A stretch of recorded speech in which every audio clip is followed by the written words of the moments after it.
आज दोस्तों गुरु पूर्णिमा की ढेरों आप सभी लोगों को बधाइयाँ।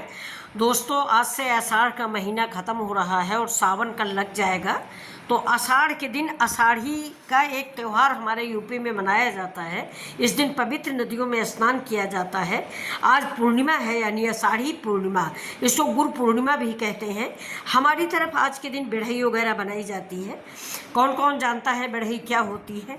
और ये देखिए, ये सीधा निकाला जाता हमारे यहाँ, इसको सीधा कहते हैं। इसमें आप ये देखिए, उड़द की दाल है, नमक है, आटा है, और ये आलू है, आम है, अनार है, घुइयाँ है, बाकी जो भी आपके सामान हो। ये देखिए मुद्रा है। तो आपके पास जो भी सामान हो ऐसे रख के नहाने के बाद सभी लोग इसको कृष्णार्पण करते हैं। कृष्णार्पण कृष्णार्पण ऐसे बोलते हैं और बाद में पंडित जी को दान दे दिया जाता है। तो ये आषाढ़ी के दिन पूर्णिमा को मतलब ज़रूर आप कीजिए। जहाँ तक हो सके तो हर पूर्णिमा और अमावस्या को एक सीधा निकाल दें और इसको मंदिर में पंडित जी को दे दें। तो ये देखिए,